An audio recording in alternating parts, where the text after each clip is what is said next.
안녕하세요. 착한 경제를 얘기하는 경제적인 토크쇼의 강대성입니다.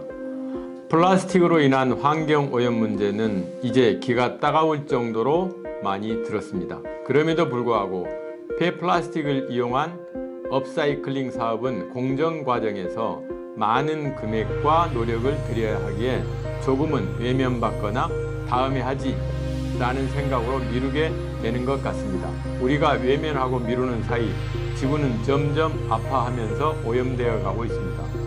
코끼리 아저씨는 코가 손이고 코끼리 공장의 손은 장난감 수리단입니다. 오늘 코끼리 공장 울산에 있습니다. 멀리 울산에서 서울까지 오셨는데 이채진 대표님 모시고 정말 신나는 이야기 나눠보겠습니다. 안녕하세요, 대표님. 네, 반갑습니다. 반갑습니다. 안녕하세요. 잘 계셨죠? 네, 오랜만에 뵙습니다. 네. 그 시청자분들께 코끼리 공장 언제 어떻게 생겨난 기업인지 소개부터 한번 하고 시작하시죠. 네. 저희는 2014년도 8월에 만들어진 회사고요. 원래는 자원봉사 단체였는데 자원봉사 단체를 한 3년 정도 운영하다가 14년도에 사회적 기업가 육성 사업을 통해서 법인으로 만들었습니다. 네. 그러면 원래 코끼리 공장 설립 이전에 자원봉사하고 또 다른 일은 어떤 거 하셨어요? 저는 원래 사회복지 중에 아동복지를 아동복지요? 했습니다. 네, 어린이집 선생님이었고 좀 하다가 육아종합지원센터라고 다시 네. 어린이집이나 원장님들을 교육해주는 교육기관에 있었습니다. 그 아이를 좋아하는 사람 치고 나쁜 사람 없다 이런 말이 있는데 대표님을 두고 아마 하는 말인 것 같습니다. 아동복지를 위해 힘쓰다가 이렇게 이제 코끼리 공장까지 설립하시고 이제는 환경 전문가가 되신 것 같은데 코끼리 공장이 처음에는 제가 알고 있기로는 재정적으로 많이 어려웠던 것 같은데 창립 당시 상황과 지금은 어떤지 네. 그 2023년이니까 이제 10년이 다 돼가네요. 네, 그래서 그때 그 아주 아련한 추억을 한번 이야기 한번 해보시죠. 그 정말 아련한 추억인데 장난감이 굉장히 부피도 크고 양도 많다 보니까 네. 큰 공간이 필요했었어요. 네. 근데 자본은 없고 돈은 장난감을 수리하든 나눔을 하든 너무 많은 돈이 들었고 네. 그래서 일단 공간 확보에 굉장히 힘을 썼는데 공간을 대여할 돈이 없으니 저희가 그 울산 지역에 교동이라고 하는 교동에 할렘 지역이 있습니다. 네네. 약간 폐가들이 있는 네. 지역을 저희가 하나를 리스를 해서 네. 월 5만 원에 리스를 해서 싸게 하셨네요. 네, 네. 한 70평 네. 1, 2, 3층을 썼고 거기를 청소를 다 하고 해서 사실은 주변에도 아무도 살지 않는데 그 공간에서 시작을 했었습니다. 그렇게 시작을 어렵게 했는데 뭐 수익 모델이 좀 안정화 접어들면서 지금은 뭐 폐기물 처리업 공장도 가지고 있고 체험 시설도 가지고 있고 그렇습니다. 그 이렇게 보면 사회복지를 공부하신 분들이 다 그런 건 아닌데 대체적으로 영리 마인드 갖기가 좀 쉽지가 않죠. 네네. 그래서 피터 드러커가 그 영리 기업에서 기업가 정신을 비영리 조직은 좀 배우고 비영리 조직에서의 어떤 미션 중심의 어떤 하는 걸 가지고 영리 기업은 좀 배우는 게 낫겠다 이런 이야기도 하셨는데 그 사회복지 하다가 이렇게 자원봉사도 하시다가 이런 이제 안정적인 비즈니스 모델을 발굴하셨잖아요. 네. 그 비즈니스 모델 자체가 이제 시청자분들께 어떤 그러니까 장난감을 이렇게 수거를 해서 또 어떤 과정을 거쳐서 다시 거기서 이제 이윤을 창출할 거 아닙니까? 네. 그런 과정을 좀 설명을 좀 해주시랍니까? 저희는 일단 장난감을 많이 기부받아서 어려운 취약계층 아동들에게 많이 나눠주는 게 목표였기 때문에 장난감을 많이 가지고 있는 집단이 어딘지를 먼저 찾았습니다. 그러다 보니까 보육시설이라고 하는 어린이집들, 유치원 이런 곳들이 있더라고요. 그들에게 장난감도 받아와야 되고 그리고 돈도 받아와야 되니 아동복지기관들을 대상으로 하는 서비스를 만들었습니다. 그게 좀 약간 지금 생각해보면 그냥 이상한 모델이라고 생각이 드는데 어린이집을 관리해주는 서비스를 만들었고 그러면 계약을 통해서 장난감을 수리해주기도 하고 기부를 받기도 하고 그리고 소독이나 방역 같은 서비스도 제공을 하고 그 동시에 원스톱으로 관리해주는 서비스였습니다. 그러면 어린이집 입장에서는 그 기존에 뭐 방역하는 정도의 가격을 내고 장난감 수리나 순환이나 그런 소독 같은 부분을 받을 수 있으니까 유리하게 생각하셨던 아. 것 같고 저희는 저희의 목적인 장난감의 안정적인 공급과 그 순환 활동을 할 수 있었습니다. 그러면 이제 어린이집에서 이제 A 타입, B 타입의 장난감을 여기는 갖고 있고 네네. 이쪽 어린이집은 C 타입, D 타입을 갖고 있으면 네. 아이들이 이제 좀 신물이 나잖아요. 그럼 이렇게 바꿔서 이렇게 네네. 하는 것도 가능한가요? 가능한데 그거는 사실은 어린이집들 간의 그 종류와 그 조직 운영 방식이 좀 다른 부분도 있고 네. 교환을 할 수 있는 플랫폼 자체는 없는 상황이어서 없으니까. 저희가 그 직장이나 국공립 어린이집이라고 네. 하는 예산이 좀 있는 네네. 어린이집들 장난감들을 주로 받아서 네. 민간 가정 어린이집들이 좀 가지고 갈 수 있도록 약간 오프라인 장을 열어드리는 활동을 많이 합니다. 네, 그렇게 해서 교환이 되고는 있습니다. 그 비즈니스 모델이 코크린? 네, 코크린인가? 맞는가요? 네네. 그거는 어떤 모델인지 궁금한데. 코크린이 방금 약간 얘기 드렸던 아동교양 관리 서비스를 예. 그래도 그 코크린이라는 브랜드로 저희가 네. 아동복지기관들에게는 홍보하고 예. 영업을 하고 있습니다. 그거 하시다가 네. 그 소독수 제조까지 또 하셨잖아요. 네, 네. 그러니까 일종의 장난감 유통을 하다가 제조까지 가는 거는 되게 쉬운 일이 아닌데 어떤 계기로 만드셨어요? 그 계기는 지금 복지를 하던 사람이니까 경영에 대한 마인드가 잘 없었고 네. 다행히 사회적 기업을 육성하는 그런 프로그램들이 경영적인 지원을 해주는 게 네. 많았습니다. 그래서 저는 열심히 배우려고 일단 하는 주이기 때문에 네. 그 대표님 같은 분들이 저한테 수익성을 빨리 못 낼 거면 네. 비용이라도 줄여야 한다 네, 네. 이러시더라고요. 네. 그래서 비용이 뭐가 많이 나가나 보니까 장난감을 저희가 나눔할 때 네. 소독수를 사서 이렇게 소독을 해주고 있었어요. 네. 이거 사는 값이라도 줄여보자 네. 해서 그 정몽구 재단한테 지원을 받았었는데 H원드림 지원을 네, 받아서 H원드림. 네. 그 돈을 다 부어서 그 소독수 생성 장치를 샀었어요. 네. 그래서 그걸 굉장히 작은 규모의 제조업으로 했는데 그냥 저희는 나눔할 때 소독하는 용으로만 쓰다가 뜬금없이 뭐 옥시 사태가 터지고 뜬금없이 코로나가 네. 터지면서 그게 수익이 제법 올라오는 우연과 운이 네, 오게 됐던 겁니다. 네. 그 역시 하늘은 남을 돕는 자를 돕는 것 같아요. 네. 그래서 근데 지금 코끼리 공장과 코크린 사업이 이제 주력 사업이잖아요. 네. 근데 이제 비즈니스 모델을 가만히 보면 비즈니스 포트폴리오를 잘 짜신 것 같아요. 그래서 부대 사업이 또 있으시잖아요. 네. 그 아마 공간 대여 사업 네. 이거 맞죠? 네. 그래서 그게 그 공간이 어떤 공간인지 궁금한데 주로 이제 그 공간을 또 사용하시는 분들은 어떤 분들이고 네. 그 부대 사업에 대한 설명 잠깐 해주시죠. 네.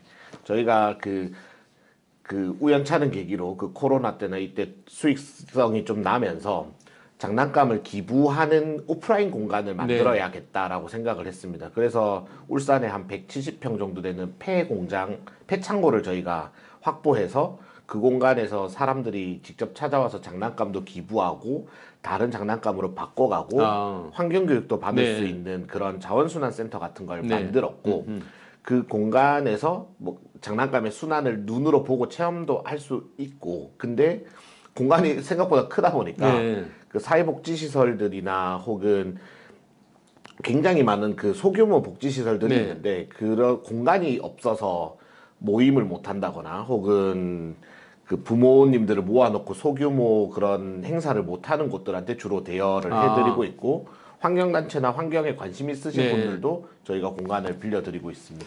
그 환경에 대한 거는 저는 이제 어릴 때부터 교육이 정말 중요하다고 생각을 해요. 저희들은 사실은 저희들 세대는 그런 환경에 대한 교육 별로 그때는 심각하지도 않았었고 근데 지금은 어린 아이들을 이렇게 환경 교육을 시키면 그 아이들이 집안에서 환경 지킴이 노릇을 하는 거죠. 그러니까 왜 아빠 양치할 때 물을 안 꺼, 왜 엄마 콘센트 안 뽑아 이런 잔소리를 하게 되는 거거든요. 근데 지금 대표님이 그 중요한 환경 체험 교육 하고 계시죠. 그 교육 내용 좀 설명 좀 해주세요.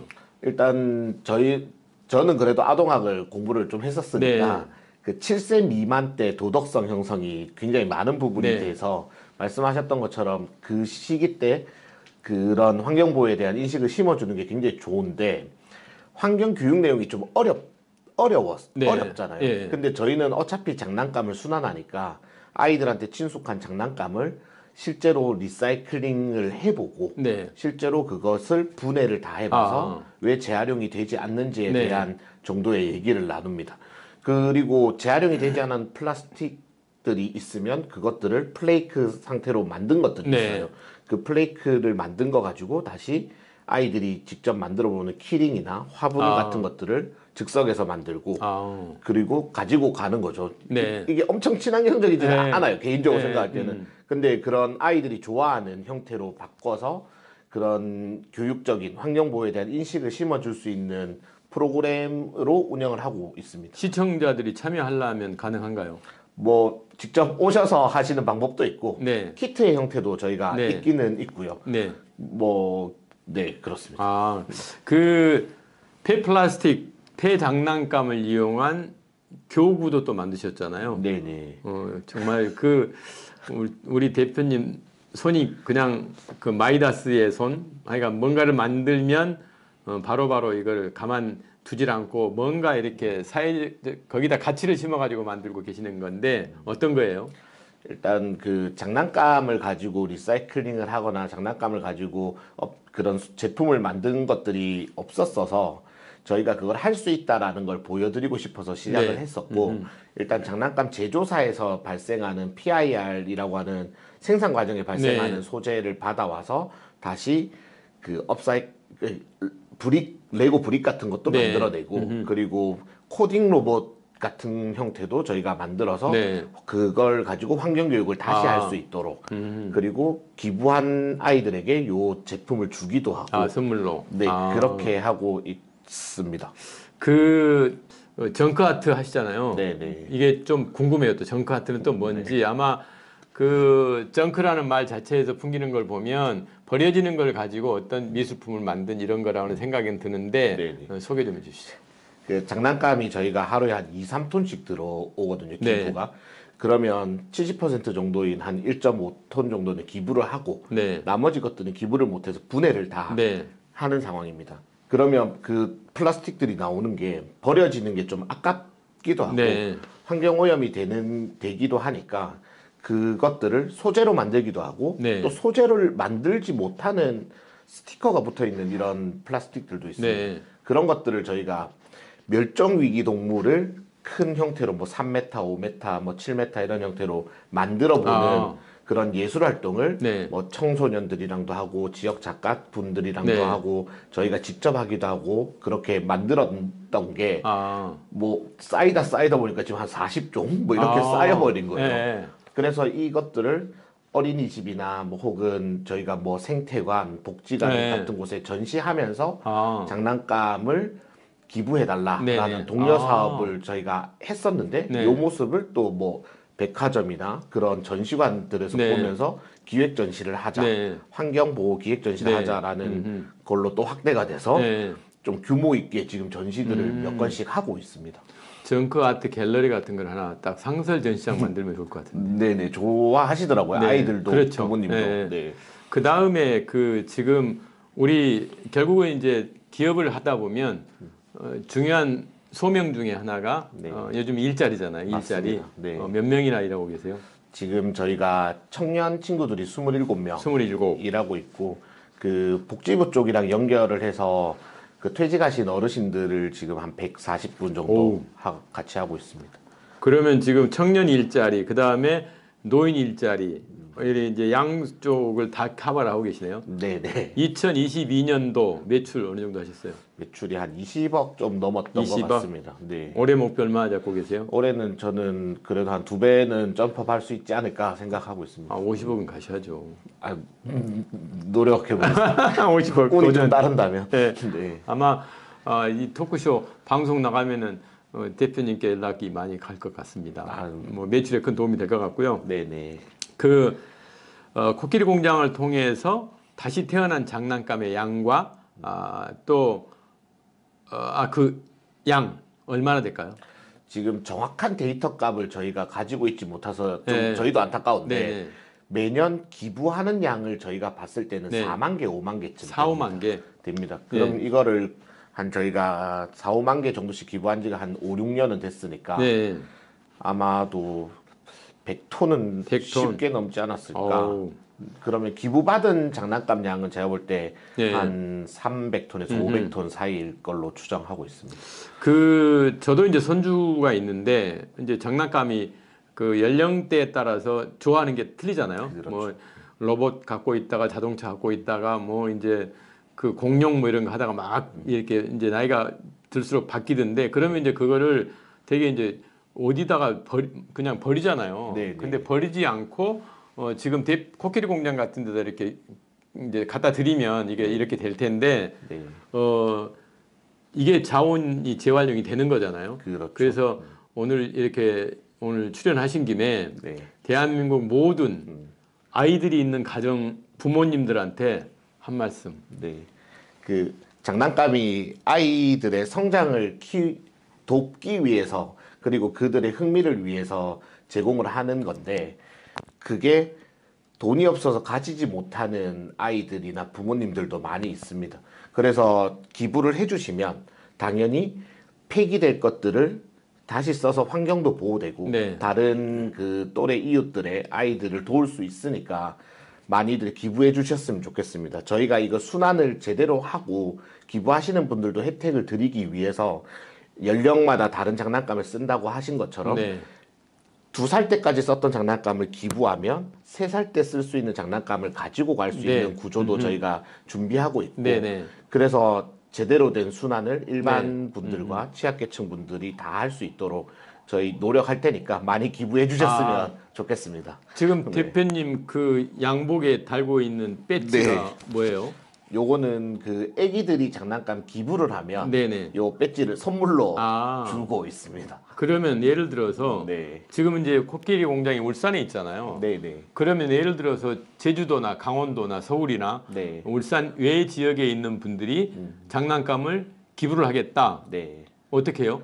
지금 현재는 육아종합지원센터나 네. 가족센터라고 하는 복지부나 여가부 그 산하기관이 있는데 네네. 거기랑 협력을 해서 그쪽으로 기부하시면 저희가 가지고 가는 구조를 쓰기도 하고 아, 근데 그게 좀 완성된 형태는 저는 아니라 네네. 생각해서 지역 거점이 되는 뭐 아름다운 가게가 됐든 구릴 네. 스토어가 됐든 이런 것들과 협업을 하는 아. 모델을 만들려고 노력 중이고 네네. 아니면 코끼리 공장이라는 이 모델을 전국 단위에 한 100개 정도를 네. 설치해서 자원 순환도 이루어지고 환경 교육도 되고 아이들이 이렇게 문화생활 할 수 있는 공간을 만들었으면 좋겠다라고 네. 해서 여러 곳에 제안을 이제 제안을. 해보려고 아. 하고 있습니다.